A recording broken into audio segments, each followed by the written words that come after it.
L'ouverture d'un chantier est potentiellement synonyme de nuisance pour le voisinage et de relations conflictuelles avec les élus locaux. Son arrêt est synonyme de gouffre financier pour les parties prenantes. Bouygues développe un écosystème IoT et IA capable de mesurer en temps réel et avec objectivité les nuisances de toute nature et de permettre une meilleure information et communication avec les riverains. Comine de Bouygues, une solution qui vise à mesurer en temps réel les nuisances des chantiers, notamment les nuisances sonores, et permettre une meilleure communication avec les riverains. On en parle avec le porteur de projet, Laurent Mareuge. Bonjour Laurent. Bonjour à tous. CEO et fondateur de Comine. À mes côtés, Mathilde Hervieux, chef de projet études chez NetExplo. Bonjour Mathilde. Bonjour. Vous allez partager votre regard, le regard de NetExplo sur ce projet. Laurent Mareuge, commençons par la naissance de Comine. L'idée, elle a commencé à germer en 2014. Expliquez-nous dans quel contexte. Oui, effectivement. À ce moment-là, j'étais directeur de projet en fait sur le Grand Paris Express. Je m'occupais du premier chantier du Grand Paris qui était la gare de Fort-Bissy-Vanves-Clamart. Et c'est vrai que je passais beaucoup de temps à préparer des dossiers pour aller expliquer à la collectivité, à la mairie, ce que j'allais mettre en œuvre pour minimiser les plaintes riverains qui étaient nombreuses. Et je me suis vite rendu compte pourquoi je passais autant de temps, c'est que je trouvais pas sur le marché des outils connectés, automatisés, qui me permettaient d'une part de maîtriser efficacement les nuisances de chantier qui généraient ces plaintes riverains, et d'autre part, je trouvais pas d'outils de communication vis-à-vis des riverains pour également être performant sur ce sujet-là. Et ces deux briques étaient vraiment principales pour gagner en acceptabilité des opérations qu'on réalise et qui durent quand même souvent longtemps devant les habitations riveraines. Alors on va Donc à ce s'arrêter moment-là, Je vous en prie, ouais. pardon, continuez. Non, donc à ce moment-là, il y a eu en fait un concours de circonstances. Il y a le programme d'intrapreneuriat du groupe Bouygues qui a été lancé, qui s'appelait Innover comme une start-up. Et ce programme avait le mérite de demander à l'ensemble des collaborateurs des filiales du groupe de proposer des idées vis-à-vis de problématiques qui venaient au plus près du terrain. Et c'est à ce moment-là que je me suis dit, ça serait intéressant de proposer une idée qui commençait à germer, qui était de proposer un algorithme pour mieux maîtriser ces nuisances de chantier. Alors, on va détailler avec vous la mise en œuvre et les défis qu'il a fallu relever. Mais d'abord, Mathilde, vous aviez envie de souligner la démarche RSE de ce projet. Oui, tout à fait. En fait, ce qui nous intéressait dès le départ, c'est justement que Comine propose en fait d'objectiver une démarche RSE. La RSE, c'est un sujet dans l'air du temps, on en parle beaucoup, mais on a encore parfois du mal à le considérer comme un vrai levier de performance. Et en tout cas, c'est un levier de performance qui est parfois encore difficilement quantifiable. Et donc là, avec Comine, cette démarche RSE, cette exemplarité opérationnelle, c'est vraiment assumé comme un levier de performance. Et de la même manière, on en parlera peut-être, mais l'effort de transparence qui est fait au niveau à la fois interne et externe sur une information qui est quand même relativement sensible puisqu'on parle de nuisance. Là encore, c'est pas pour faire plaisir ou pour faire bien, c'est vraiment un gage d'efficacité et de rentabilité, parce qu'on sait qu'un chantier arrêté ou retardé est forcément synonyme de perte financière, et donc c'est vraiment un enjeu pour l'entreprise. Laurent Mareuge, sur cette démarche RSE, est-ce que vous avez envie d'ajouter un mot ?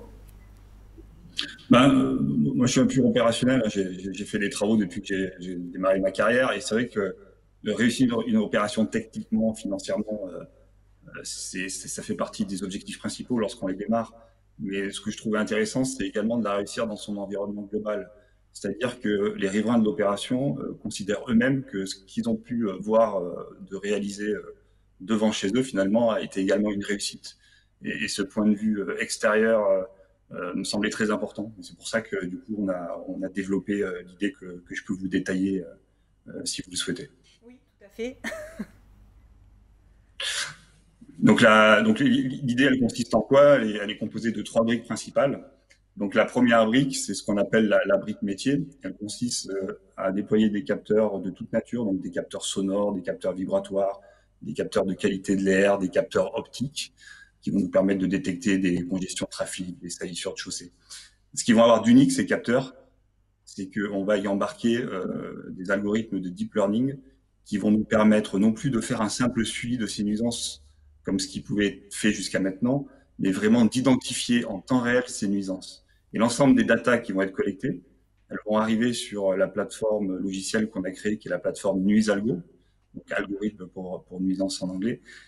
Et cette plateforme, en fait, qui est web responsive, elle va permettre au responsable d'opération qui l'a dans les mains d'être alerté en temps réel en cas de dépassement des seuils autorisés. Et comme il va avoir une donnée très précise sur les événements, sur les impacts environnementaux qui sont en train d'être générés, ben derrière, il est capable d'apporter une mesure de remédiation beaucoup plus efficace. Lorsqu'on identifie un problème, on est plus à même derrière de le résoudre efficacement. Donc ça, c'est la première brique à destination des responsables d'opération pour que déjà ils s'améliorent en interne.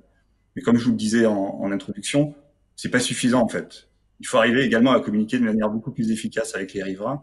Et c'est ce qu'on a souhaité faire avec notre deuxième brique, qui est une solution numérique d'information riverain, qui permet d'informer les riverains déjà sur les opérations en cours. Donc mettre en valeur ce qu'on réalise, c'est important parce que les riverains ne voient pas forcément derrière les palissades de chantier ce qu'on fait, et on fait souvent quand même de beaux exploits techniques. Donc si on arrive à les mettre en avant, ils comprennent mieux également ce qu'on fait, ils l'acceptent mieux. Et surtout, c'est de les prévenir sur les travaux potentiellement gênants à venir pour que le riverain puisse s'organiser. Le slogan de cette deuxième brique, c'est « Un riverain mieux informé, un chantier mieux accepté ».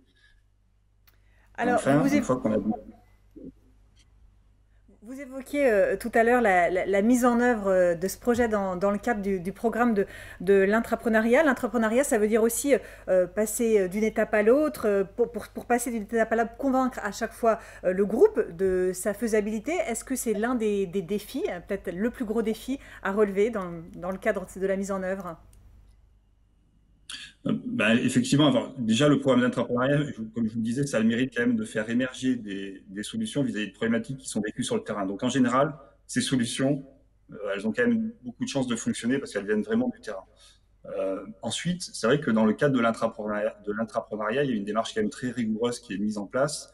C'est qu'il faut apporter au cours du développement en permanence des signaux positifs pour démontrer que la solution qu'on élabore répond à un réel besoin client et qu'elle est également rentable, hein, que le business plan tient la route.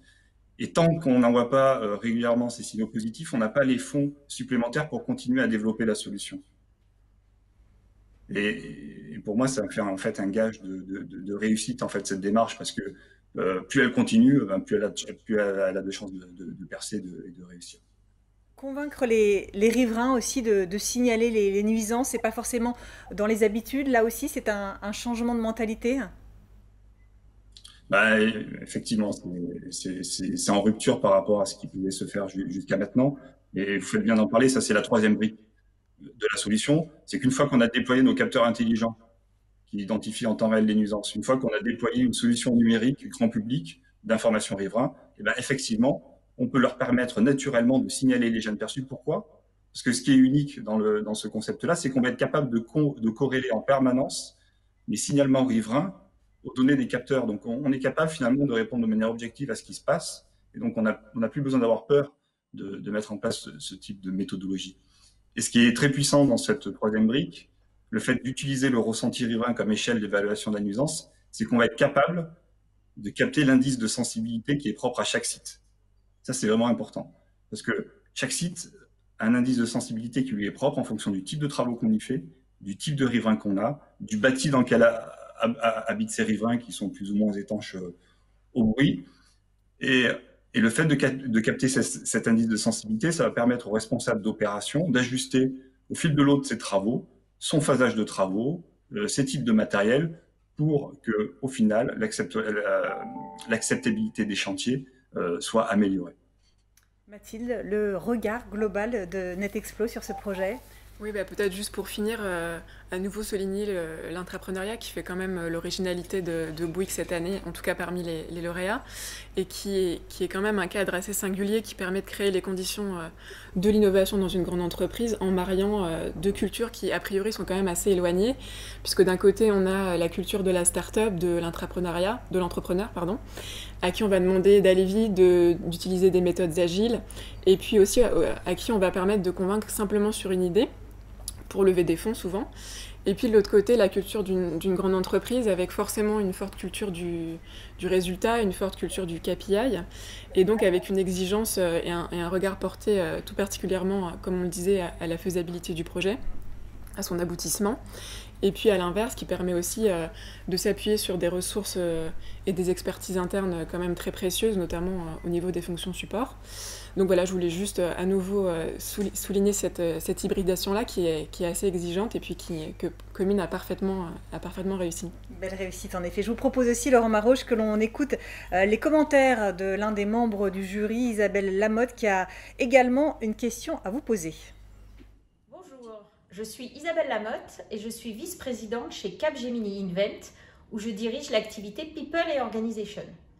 Je voulais partager avec vous aujourd'hui les raisons pour lesquelles j'ai beaucoup apprécié le projet Comine Bouygues. Ces raisons, elles sont au nombre de 3. La première, c'est la problématique, c'est comment est-ce qu'on peut gérer les nuisances autour d'un grand chantier de construction. Je pense qu'on a tous été confrontés à ça. 2, parce que ça permet de gérer l'intégralité des parties prenantes autour du chantier. Et 3, parce que la technologie permet de marier à la fois des données qui vont venir d'IoT, de capteurs sur le site même de la construction, et donc qui vont prévenir en temps réel de ce qui s'y passe en matière de nuisances, et aussi des données qui vont venir au travers d'une application téléchargeable par les riverains et qui leur permet d'envoyer en temps réel, là encore, ce qu'il se passe et comment ils ressentent les nuisances sur le chantier. Cette application permet en plus au chantier de communiquer avec les riverains pour les prévenir de ce qui va s'y passer, de façon à ce qu'ils puissent s'organiser en cas de grosses nuisances.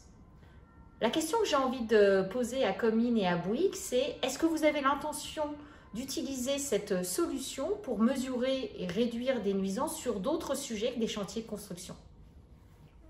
Voilà, Laurent Maroche, la question d'Isabelle Lamotte. Avez-vous l'intention d'utiliser cette solution sur d'autres nuisances que des chantiers de construction?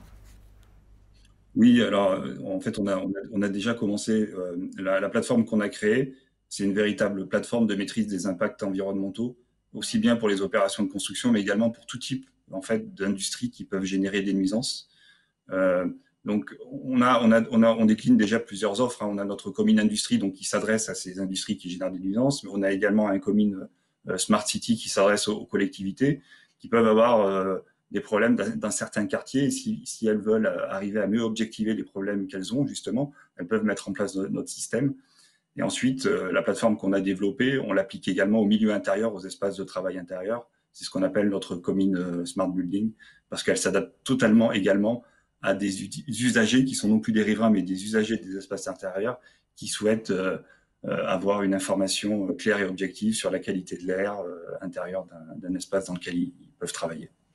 Alors, une question via le chat que je découvre à l'instant. Laurent Maroche, quelle est la relation aujourd'hui entre Bouygues et Comine? Comment travaillez-vous ensemble sur le projet? Aujourd'hui, nous, on fait partie d'un GIE, en fait, un groupement d'intérêt économique d'entreprises qui nous héberge, qui nous aide à grandir, qui nous permet justement de faciliter, de bénéficier de ces unités de support dont on parlait, la gestion, le service RH, le service juridique. Ça nous permet également d'être encadré par une direction d'innovation du groupe Bouygues SA, qui nous conseille sur certaines étapes qui sont parfois difficiles à franchir et qui nous portent. Et en fait, cette relation aujourd'hui qu'on a avec le groupe Bouygues, même si on a le nom de start-up, nous permet quand même de progresser très rapidement et de manière très rigoureuse, qui sont quand même les avantages de faire partie d'un programme d'entrepreneuriat de grand groupe.